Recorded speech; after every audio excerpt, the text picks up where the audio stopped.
Oh, hey everybody, it's Safi and Marco Dish Out on Movies, the only movie review show on YouTube to review movies in terms of food. And it's just Marco here once again, and there's a lot of movies that nowadays that I finish, that I feel like I'm forced to finish them because if I stopped watching Winner and halfway through the movie, you guys would have probably gotten mad and been like, well, you didn't finish the movie, so you don't know if the whole thing was bad. And I mean, this movie was an experience. It was a bad experience. It was the opposite of the experience that I had last night watching Abigail. This movie, okay, let's just get into it. This movie is called Winner, and it's all about reality Winner, who apparently was like a whistleblower at one point, and she leaked one document or something and people got upset that she leaked this document and, let the truth get out. I mean, honestly, this whole story is almost like a nothing burger, because the way that the movie portrays it is really weird. And I looked up and I remembered seeing so many advertisements for Sydney Sweeney in like a movie. I think it was just called Reality. And so now that they made a movie called Reality, they had to make a movie called Winner the very next year. And then they have a documentary called Reality Winner. And honestly, I never heard of this girl before. The story really isn't all that interesting, to be quite honest. I mean, it's basically a story that would be better told in like a 5-minute YouTube video. Maybe 10 minutes max to get like more backstory or something. Because so much of this movie felt like padding. So much of this movie felt like they're trying to humanize this person who doesn't really need to be humanized very much, because it's like, yeah, we know that she's not a terrorist and she's not a bad person. She is really dislikable, though. I mean, it might just be the actress who plays her, but this girl, I've never seen Emilia Jones before. She is really, really scary. And I don't use the word scary all that often on this channel, but this girl scared me. She's a scary, scary woman.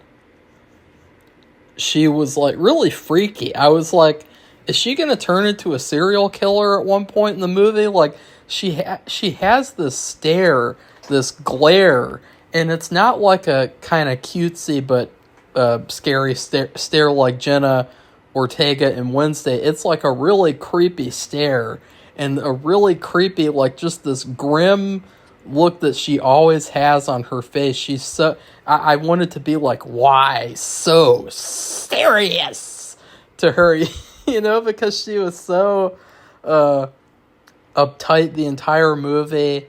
She was weird, and it like, at first I thought, is she a lesbian?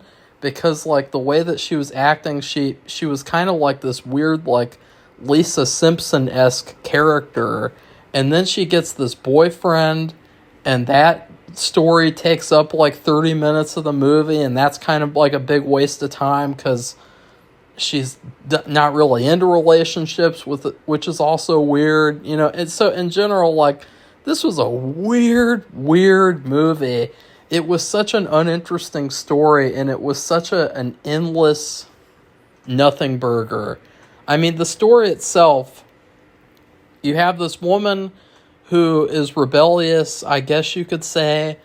She's a truth teller. She doesn't like to, sit by and let someone lie, obviously, because she is a whistleblower. But she just has a knack of getting herself into trouble sometimes, too, and doing, like, little rebellious things here and there. It almost feels like it's like a spurt. It's like little spurts of rebellion she's got like a rebellion like urge once in a while. You know, like how a serial killer gets the urge to kill people, she has the urge to rebel. And she's like, okay, I gotta rebel. And then she has it. And, I mean, really, you could look at this movie Winner, and if you wanted to look at it in a funny way, you could really look at it like she is a potential serial killer character, because she's like, okay, they bombed a family of 5 today. I've got to do 500 push-ups to forget about it. And she's like that the whole movie. She's like, if I can run 5 miles in 1 minute, then I'm gonna let everything bad that I've done go. And she does that the entire. It is so hilarious. Like, in her character, I was like, because the funny thing is that this movie, the worst thing about it, besides the fact that it really shouldn't have been a movie. Well, I don't know. Maybe it should have been. I don't know.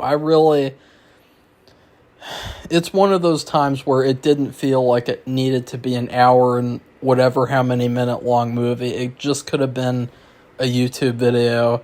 Like that one that I saw this year about the letter writing. But that movie was actually a little bit more interesting because it was like a mystery and I liked the back and forth. So that movie was better than this. But the worst thing, besides the fact that the main character is really, really scary, the worst thing is the weird tone that this movie has. It has this like comedic, cutesy, as I've heard people describe, this cutesy comedic tone. Like it's almost like trying to be like Legally Blonde, or like, you know, like a cutesy like chick flick type of vibe. But it's supposed to be this serious whistleblower story, and it's like, it's such a conflicting tone, because you think about, why did they make this movie like that? Is it so that young girls will be attracted to watch it and they'll be more inspired by her or something? Because to me, it's like, the main character, Reality Winner, she's not a girly girl. She's she's like Lisa Simpson, but scary and creepy. In fact, what's her name? Emilia Jones. I'm going to start calling her Creepy Emilia from now on. I know that that's mean, and I'm not trying to be mean. I mean, she did a pretty good job at acting, like, but then there was this weird part later on in the movie where she stopped having this ponytail, or whatever you call it, this bun haircut, and then she let her hair all down. And it was really creepy because it was like she was trying to blend in with the normal women. And it just came off as really scary. And but as I said, like, you have this creepy girl, and she's very creepy. And you have that contrasting with this cutesy teen comedy romance vibe that they got going on here. And it's like, what the hell is going on here? It's like, what if you put Wednesday inside of Friends? Like, it just wouldn't work at all, right? Well, that's what this movie tries to do. And I'm trying to think of what else is worth talking about, because the movie's not really that worth talking about. I would be curious to see what the Sydney Sweeney movie is like, because she's got boobs, and I don't know, like, I don't know what I was saying there. But you know what I mean. She's like a less creepy girl. And so, but I just wonder, like, it's very weird how that movie came out, and then the year after that, this movie comes out. It reminds me a lot of the Snowden movie. You guys know how they had the Citizen 4 whatever documentary about Snowden, and then like a year later they had the Snowden movie by Oliver Stone. I actually saw Snowden in theaters. I was really excited to watch it. I forced my parents to take me, and we all saw it and supported it because I wanted to support the new Oliver Stone movie. And it was pretty good. It was a lot better than this movie because it had a serious tone. And it felt like the events were dramatic and there was weight to these events. That's another thing about this movie, is that it never feels like there's any dramatic or emotional weight to anything that's going on. It never feels like, oh no, here's the big climax. Oh my God, what's going to happen? Oh my God. It never feels like that at all because they kept on trying to go with this cutesy comedic tone. And so they just couldn't. You can't switch up like that unless you establish the dramatic tone early on in the movie. And you didn't. And I think that was a problem. Besides that, I really like seeing Bugs Bunny in this movie too. She did a really good job. I gotta be 100% honest. I totally just watched this movie because it had her in it. I really liked her in Abigail, and I'd like to see more movies with her in it, honestly. That's how much I liked her in Abigail, so, yeah. And because it has Zach Galifianakis in it, and I haven't seen him in, 5 to 10 years. The last time I saw him in a movie was, Dinner for Schmucks. He was also in a really good movie, such a better movie than this movie. Let's see, where is it? It's called It's Kind of a Funny Story. And it's this really, really good comedic kind of drama movie about this kid who's really depressed, and he checks himself into a mental facility. And Zach Galifianakis is like his friend. He meets Emma Roberts and falls in love with her. And but it's a really, really good movie. It's probably one of my favorite comedies, and it's so underrated. And if anything, I would recommend you guys to actually see this movie instead of watching what was that movie called I just watched? Winner. Yeah, Winner. Weird. Very, very weird. So yeah, this is probably one of the worst movies that I've seen all year. And I know that I'm sounding mean. It's just that I really struggled to like anything in this movie. I struggled to feel why this movie was important, especially because they already made a movie about this subject and about this person before. I don't know, also, this movie is an Apple TV original. And you can tell. You can definitely tell.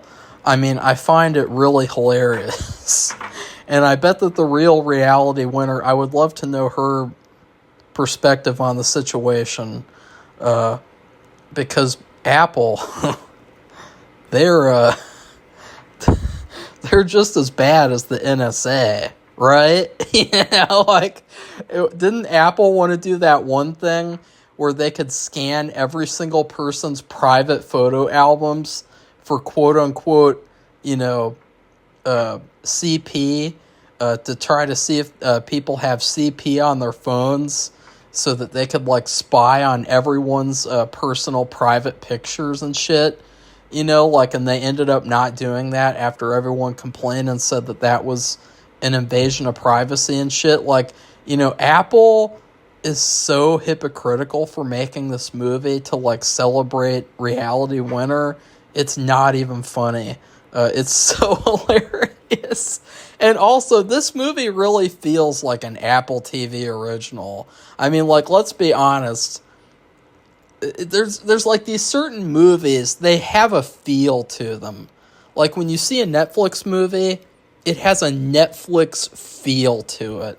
This movie definitely has an Apple TV feel to it. It had Apple TV all over this movie.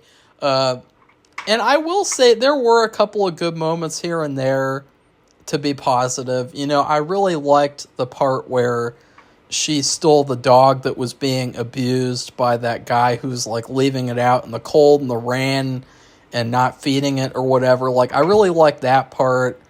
And then, again, this main actress was really scary. And, like, there was one part where she's in, like, Pikachu pajamas or whatever, like a Pikachu onesie. And it was really, really weird. Because I was like, I'm seriously, like, I was so weirded out by this main character. Like, she was so creepy. I can't get over it. She would have been perfect for Beetlejuice. She would be the perfect character for, like, a horror movie. If she could play, like, a serial killer. Like, she is scary. And I know, it's like, I don't know. I don't know. But, yeah. I hope that she doesn't come to my house and try to get me because I did this review. That's all I'm saying. So anyways, please like this video and comment and tell me what you thought of the movie. Because I'd love to know if someone liked it, of what they liked about it. Because honestly, biography movies are really hard to do. So at least it wasn't horrible, you know, because I've been writing a true story movie myself, and it is really, really hard. Oh, yeah, I forgot.